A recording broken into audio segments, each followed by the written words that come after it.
भाई सबको राम राम। अपना जो controller and auditor general of India का ये पार्ट 2 है। तो हमने कर लिया था कि उसको कौन हटा सकता है, कौन कर सकता है, कितना एज होता है, कितना टेन्योर होता है। अब वो एक बार आ जाए ऑफिस में तो वो बार बार नहीं आ सकता। इससे बार बार नहीं आने से फ़ायदा क्या है, जैसे एक बंदा है, उसने सेंट्रल गवर्नमेंट या स्टेट गवर्नमेंट के किसी बंदे के साथ मिलकर कोई घपला कर लिया और वो कह देता है कि भाई मैं आपको दोबारा चुन लूँगा, आप मेरा साथ दे दो, तो वो इसमें ख़त्म हो जाती है बात। क्यों? क्योंकि ये दोबारा नहीं चुना जा सकता, स्टेट गवर्नमेंट हो या सेंट्रल गवर्नमेंट हो, किसी भी गवर्नमेंट में एक बार ही चुन लिया, बात ख़त्म। 60 और 65 साल तक किसने काम कर लिया, 60 साल 6 साल तक और 65 साल तक इसने काम कर लिया, ख़त्म, फिर दोबारा नहीं होगा। और इसकी सैलरी जो है कंसोलिडेटेड फंड ऑफ इंडिया में तो जागी, यानी कि संचित निधि में तो इसकी सैलरी जागी। अब 148 में इसके बारे में जिक्र होया था, 148 में कंट्रोल एंड ऑडिटर जनरल। अब 149, फिर 150, फिर 151, ये 4 आर्टिकल हैं इसके, 148 से 151। अब 148 में क्या है, इसकी ड्यूटीज़ और पावर है, ये भी अपने सिलेबस में साफ साफ दे रखा है, duties and power of the CAG.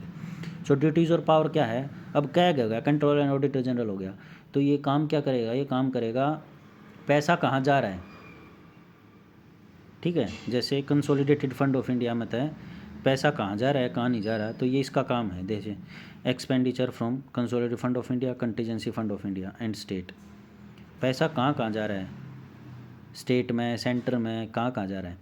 और ये क्या करता है, ऑडिट करता है सभी की सभी रिपोर्ट्स को, मतलब देखता है भाई पैसा कहाँ गया है, बताओ मेरे को। मैन्युफैक्चरिंग कर लेता है, profit and loss, P&L account को देख लेता है। P&L अकाउंट होता है प्रॉफिट एंड लॉस अकाउंट, यानी कि कितना पैसा आया उस कंपनी के पास, कितना पैसा गया उस कंपनी के पास से।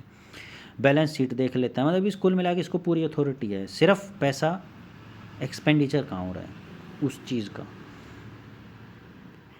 और अगर प्रेसिडेंट या गवर्नर इसको कोई रिक्वेस्ट करते हैं, जैसे इसके एरिया में आता है अपना जो गवर्नमेंट ऑथोराइज्ड ऑफिस है सिर्फ वो।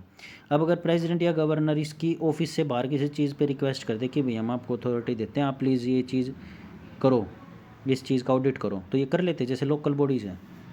अब प्रेसिडेंट या गवर्नर इसको कहेंगे कि भी हम रिक्वेस्ट कर रहे हैं आप इसका ऑडिट करो, तो ये लोकल बॉडीज़ अकाउंट का ऑडिट कर लेगा कि भी इसके पास से पैसा कहाँ कहाँ गया, कहाँ कहाँ नहीं गया, कि कहाँ कहाँ इन लोगों ने पैसा खर्चा, क्योंकि देती तो गवर्नमेंट है ना इनको, लोकल बॉडीज़ को, तो मतलब ये कहीं बीच में कोई ऑफिसर वगैरह खा तो नहीं गया पैसों को, वो चीज़। फिर आर्टिकल 150 में ये लोग क्या है, प्रेसिडेंट को एडवाइस भी दे सकते हैं, भाई हम आपको ये एडवाइस दे रहे हैं, लेकिन वो एडवाइस मान्य नहीं होगी प्रेसिडेंट के ऊपर। जैसे सुप्रीम कोर्ट एडवाइस देता है राष्ट्रपति को, वो मान्य होती है। वही अगर ये एडवाइस देता है, कैग एडवाइस देता है, तो वो मान्य नहीं होगी, वो प्रेसिडेंट के ऊपर वो उनकी बात मानता है या नहीं मानता है। 151 है, इनकी जो भी रिपोर्ट होगी ना, ये ऑडिट रिपोर्ट, ये प्रेसिडेंट को सौंपेंगे। उसके बाद प्रेसिडेंट उस रिपोर्ट को पार्लियामेंट में सौंपेगा। पार्लियामेंट उस रिपोर्ट का, पब्लिक अकाउंट कमेटी होती है एक पार्लियामेंट में, वो उस अकाउंट को एग्जामिन करेगी, देखेगी कि भी ठीक है नहीं है, और उसकी फाइंडिंग को पार्लियामेंट के सामने रखेगी कि भी हमारे सामने ये चीज़ें आई हैं और ये चीज़ सुधारी जा सकती हैं। फिर कोई भी अगर आर्टिकल 27 के अंतर्गत, अनुच्छेद 27 के अंतर्गत कोई भी स्टेट या सेंट्रल गवर्नमेंट कोई भी टैक्स लगाती है, तो उसकी टैक्स की सर्टिफाई करता है कैग कि ये टैक्स सही से लगाया नहीं लगाया, कहीं इन्होंने अपनी जेब भरने के लिए तो टैक्स नहीं लगा दिया, तो वो उस टैक्स को भी कैग के अंडर में आता है, भैया टैक्स सही लगाया नहीं, उसकी ये सर्टिफाई करता है, इसकी सर्टिफिकेशन फाइनल होती है। अगर ये मना कर दिया तो टैक्स तुरंत हटा दिया जाएगा। अब कैग जो है ना अपनी 3 रिपोर्ट देता है, एक तो अप्रोप्रिएशन के ऊपर, एक फाइनेंशियल अकाउंट के ऊपर, एक पब्लिक अंडरटेकिंग के ऊपर, मतलब पब्लिक का पैसा कहाँ जा रहा है, फाइनेंस का अकाउंट कहाँ है, और अप्रोप्रिएशन वगैरह के है, यानी कि audit report on appropriation, audit report on finance accounts, audit report on public undertakings. ये हो गए 3। आई होप इसमें कोई दिक्कत ना हो, बाद में एक बारी 30 सेकंड के अंदर अंदर ये सारा कर लेंगे। फिर देख प्रेसिडेंट, जो ये 3 रिपोर्ट थी ना, ये अप्रोप्रिएशन, फाइनेंशियल अकाउंट और पब्लिक अंडरटेकिंग, तो क्या होता है, प्रेसिडेंट इस रिपोर्ट को दोनों हाउस में लेके जाएगा, यानी कि लोकसभा और राज्यसभा दोनों हाउसेज में लेके जाएगा। वहाँ से पब्लिक अकाउंट कमेटी के पास जाएगी एग्जामिन होने के लिए कि भाई ये जो जो आपने फाइंडिंग की है ठीक है नहीं है कैसे है, फिर वो पार्लियामेंट के आगे प्रस्तुत की जाएगी। अब रोल क्या हो गया, रोल हो गया इसका सिर्फ और सिर्फ रोल है ऑडिटर जनरल का, कंट्रोलर का रोल नहीं है। मतलब ये पैसे को कंट्रोल नहीं कर सकता, ये यूँ नहीं कह सकता कि इस पैसे को यहाँ मत करो खर्च, ये सिर्फ बता सकता है कि इस पैसे का खर्च यहाँ हुआ है, सिर्फ इसका इतना काम है। ना ये पैसे को इशू कर सकता है कि भी कंसोलिडेटेड फंड में पैसा यहाँ से आना चाहिए, नहीं, इसका ये काम नहीं। इसका काम है सिर्फ और सिर्फ ऑडिट करना कि पैसा आ गया, पैसा कहाँ कहाँ खर्च हुआ। ना ये बता सकता कि ये पैसे यहाँ खर्च होना चाहिए था, नहीं, इसका ये काम नहीं है। ठीक है, ये दे रखा है रोल इसका। अब आ गया जो इसका ऑडिट बोर्ड है वो एस्टेब्लिश किया जाता है outside specialist and experts to handle. मतलब जो ऑडिट रिपोर्ट है उनकी एक पैनल होता है, वो पैनल में एक्सपर्ट्स बैठते हैं कि भी हैंडल करने के लिए कि भाई इसको कैसे देखा जाए कैसे नहीं देखा जाए। क्योंकि एक बंदा अगर होगा तो उसका तो एक ही दिमाग चलेगा, अगर 3 बंदे एक्सपर्ट होंगे तो वो तीनों बंदे अपनी अपनी फील्ड के एक्सपर्ट होंगे और वो तीनों की एक कमेटी से अच्छी रिपोर्ट आ सकती है, फाइंडिंग आ सकती है। तो अब अपना ये था administrative reform commission of India, इसने रिकमेंडेशन दी कि भाई हमारी जो है ना 3 मेंबर की बॉडी होनी चाहिए, एक चेयरमैन होना चाहिए और एक 2 मेंबर होने चाहिए, अपॉइंटमेंट होनी चाहिए इनकी।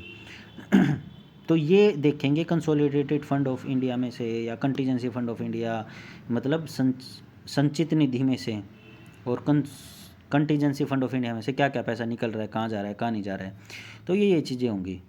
तो अभी एक बार इसका गेस्ट कर लेते हैं क्या क्या हमने पढ़ा।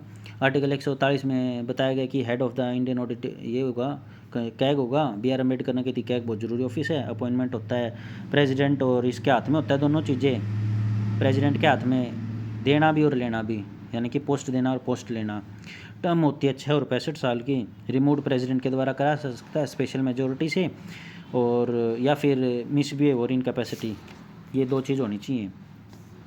ठीक है, फिर होते हैं अपने salary contingency fund of India में से इसको मिलती है, और ये कंटीजेंसी और consolidated fund of India, sorry salary consolidated fund संचित निधि में से कंसोलिडेटेड फंड, और ये कंसोलिडेटेड फंड और कंटीजेंसी फंड दोनों के अकाउंट को ऑडिट करता है और अपनी ऑडिट जो भी फाइंडिंग होती है वो प्रेसिडेंट को भेजता है।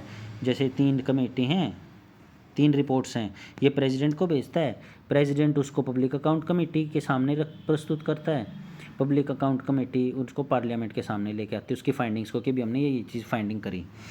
उसके बाद ये प्रेसिडेंट या गवर्नर इसको कोई भी रिक्वेस्ट करते कि आप लोकल बॉडीज़ या फिर म्यूनसिपल कमेटी इनका आप ऑडिट कर दो, तो ये कर देता है। अब 150 में ये एडवाइस करता है प्रेसिडेंट को, 151 में ये सबमिट करता है प्रेसिडेंट के सामने रिपोर्ट को।